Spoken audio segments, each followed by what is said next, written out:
کچھ دن پہلے میں اپنی بہن کے ہاں گیا ہوا تھا۔ میرا قیام وہاں مختصر تھا۔ جب میں واپس آنے لگا تو میرے بھانجے نے مجھے کہا کہ میں آپ کو سی پیک کے راستے سے راولپنڈی آپ کے گھر آپ کو ڈراپ کروں گا۔ اچھا، میں نے موٹر وے استعمال بھی کی تھی اور اس راستے سے بخوبی واقف بھی تھا، مگر سی پیک والے راستے سے میں بالکل بے خبر تھا۔ اس کی وجہ یہ تھی کہ ہم ایک بڑے شہر کی تحصیل کے پاس تھے۔ میرا یہ خیال تھا کہ اس سی پیک والی سڑک کا گزر صرف بڑے بڑے شہروں سے ہوتا ہے، مگر ایسا ہرگز نہیں تھا۔ ہم صرف 4 سے 5 منٹ کی ڈرائیو پر وہاں آ گئے جہاں یہ تحصیل کی سڑک سی پیک کی سڑک کو ٹچ کر رہی تھی۔ وہاں ایک شروعات میں ٹول ٹیکس آیا جسے ادا کرنے کے بعد ہم سی پیک والی سڑک پر آ گئے۔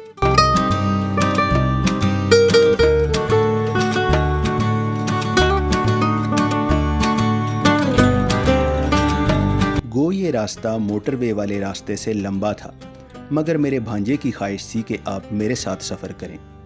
اب یہ سی پیک والی سڑک انتہائی چوڑی اور سموتھ تھی۔ اکا دکا گاڑی قریب سے گزرتی تھی۔ سرسبز لہلہاتے کھیت ہمارے دائیں بائیں تھے۔ یہ دراصل چھوٹے چھوٹے دیہات تھے جن سے ہم بہت تیزی سے گزرتے جا رہے تھے۔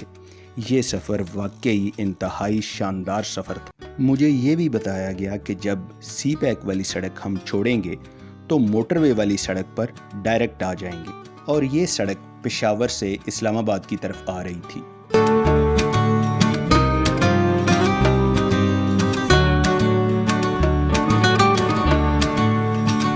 نزدیک ہی ممتاز سٹی والا راستہ بھی نظر آنا شروع ہو گیا، جو زیادہ تر راولپنڈی سے دوسرے ملحقہ شہروں کو براستہ موٹر وے جاتا ہے۔ جب ہم موٹر وے پر آئے تو میں نے ایک الگ ٹریک دیکھا جو ایک سڑک پر ہی بنا ہوا تھا۔ یہ اصل میں ایک بس سروس کا ٹریک تھا۔ یہ اسلام آباد سے ایئرپورٹ کا روٹ تھا، جو صرف 40 سے 50 روپے میں پیسنجر کو ایئرپورٹ پر ڈراپ کر دیتی ہے۔ اب تقریباً لمبا سفر اور سیدھی سڑک والا سفر ختم ہو چکا تھا۔ گولڑا کا علاقہ، جو اب اسلام آباد سیکٹر G13 کا علاقہ کہلاتا ہے، آنے والا تھا۔ پشاور روڈ اس کے بالکل نزدیک تھی، جہاں سے ہو کر مجھے بھانجے نے ڈراپ کیا۔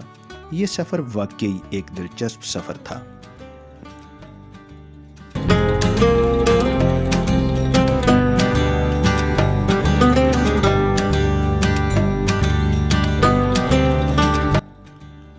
ایک مختصر سفر میں ہم نے سی پیک، موٹر وے، اسلام آباد کے ایک سیکٹر اور پشاور روڈ کو کور کیا۔ سی پیک پر آمد و رفت بہت محدود ہے، سامان کی ترسیل بھی ظاہری بات ہے محدود ہے۔ فی الحال بہت کم تعداد میں گاڑیاں گزرتی ہیں۔ بے شک یہ ایک بہت بڑا منصوبہ ہے، مگر سست روی کا شکار ہے۔ سڑکیں تیار ہیں، سامان بیچنے والے بھی تیار ہیں، ان پر چلنے والے ٹرکس بھی ریڈی ہیں۔ گوادر سے شروع ہوتی ہوئی یہ سڑک تمام بڑے بڑے شہروں، تحصیلوں، دیہاتوں سے گزرتی ہوئی چائنا تک جاتی ہے۔ یہاں یہ ایک بات سمجھ میں آتی ہے کہ کتنی چیزیں منگوائی جا سکتی ہیں اور کتنی چیزیں بھیجی جا سکتی ہیں۔ میں نے ہمیشہ حوصلے والی بات کی ہے اور افسردگی نہیں پھیلائی۔ ایک مشہور دانشور کا قول یاد آ گیا کہ پاکستان نور ہے اور نور کو زوال نہیں۔